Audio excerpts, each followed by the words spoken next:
Partner for Resilience (PFR) adalah sebuah program kemitraan untuk membangun ketangguhan dalam menghadapi bencana, dampak perubahan iklim dan degradasi lingkungan dengan dukungan dana dari Kementerian Luar Negeri Belanda.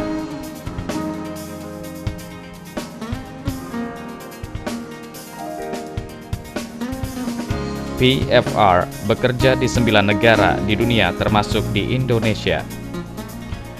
Di Indonesia, mitra PFR bekerja di Nusa Tenggara Timur, khususnya di Timor Barat, yang terdapat di 8 desa di Kabupaten Kupang dan Kabupaten Timor Tengah Selatan.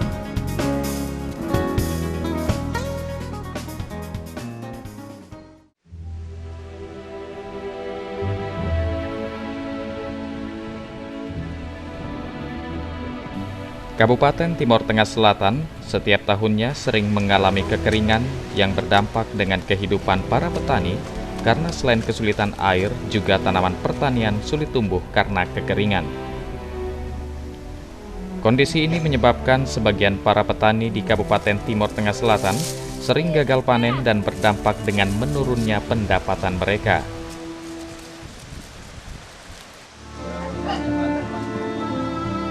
Oleh karena itu, CARE dan CIS Timor sebagai organisasi masyarakat yang peduli terhadap permasalahan yang dihadapi petani, khususnya masalah kemiskinan, melakukan aksi bantuan melalui program Partner for Resilience atau PFR di sejumlah desa di Kabupaten Timor Tengah Selatan. Desa Linam Nutu di Kecamatan Amanoban Selatan, Kabupaten Timor Tengah Selatan, yang terkenal sebagai sentra produksi beras, namun letaknya yang berada di hilir Sungai Noemeto dan Noelmina, menyebabkan lahan pertanian rentan terhadap banjir. Kondisi ini hampir terjadi setiap tahun, terutama pada musim hujan, yang menyebabkan banyak area pertanian di kawasan tersebut rusak karena terendam banjir. Akibatnya persediaan pangan dan benih petani Linam Nutu sering berkurang dan menghambat produksi beras di desa tersebut. Untuk mengatasi permasalahan tersebut, warga Linam Nutu bersama PFR melakukan aksi sebagai bentuk mitigasi terhadap dampak bencana banjir tersebut dengan pemanfaatan pekarangan dengan menanam tanaman produktif seperti ubi jalar ungu dan pepaya California.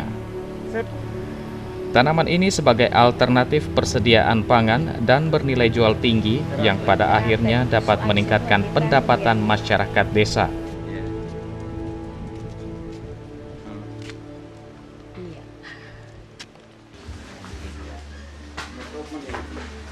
Aksi lainnya juga dilakukan oleh PFR bersama masyarakat desa adalah melakukan bank benih sebagai adaptasi terhadap sulitnya akses terhadap benih tanaman pertanian, khususnya padi. Aksi ini sebagai upaya untuk mendorong warga desa secara mandiri mengelola dan mengadakan benih sesuai kebutuhan pertanian di desa Linam Nutu. Dibantu didampingi oleh CARE dan CIS Timur. Tahun 2014 kami dibantu dengan benih yang berlabel ungu dan kami kembangkan untuk menjadi bank benih di desa kami untuk disebarkan kepada petani.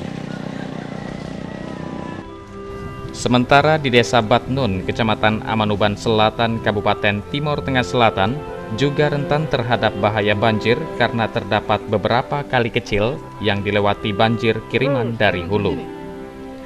Yang paling dirugikan adalah anak-anak yang bersekolah di SDI Polo karena mereka tidak bisa sekolah karena harus menyeberangi kali kecil yang sedang banjir. Agar anak-anak tetap dapat bersekolah meskipun saat banjir, CARE dan CIS Timor membuat jembatan gantung yang sederhana sepanjang 12 km di kali tersebut. Selain itu, para siswa SDI Polo juga dilatih proses evakuasi saat banjir terjadi. Dan ini maka pada waktu kami di sekolah itu jam sekolah kami keluar dan ada hujan dan banjir bisa membantu anak-anak untuk kembali ke rumah masing-masing dengan selamat. Sekalipun terdapat beberapa kali kecil dalam desa, tidak berarti desa Batnun memiliki sumber air yang cukup untuk pengembangan pertanian. Oleh karena itu, PFR bersama warga setempat secara bersama melakukan aksi dengan merubah pekarangan menjadi kebun yang tangguh, yang tetap berproduksi meskipun pada musim kemarau dengan cara memanfaatkan teknologi pertanian tepat guna, seperti penggunaan irigasi tetes yang menghemat air. Dengan sistem bermasuk, maka pekarangan kami ini berubah. Nah, dengan sistem bermasuk ini tidak kasih apa-apa, hanya bawa ilmu saja. Dan dengan ilmu yang kami dapati dari JIS Timur ini, maka pekarangan kami ini berubah. Berubahnya karena waktu itu hanya kasih ilmu saja untuk tanaman ini hortikultura. Setelah tanaman hortikultura, menyusul lagi kedua ini ubi ungu. Melalui program PFR ini, sejumlah masyarakat petani di pedesaan dapat meningkatkan pendapatannya meskipun di musim kemarau panjang. Masyarakat berharap agar bantuan seperti ini dapat terus dilanjutkan, mengingat masih banyak masyarakat desa yang membutuhkan bantuan, terutama masalah pengembangan lahan pertanian.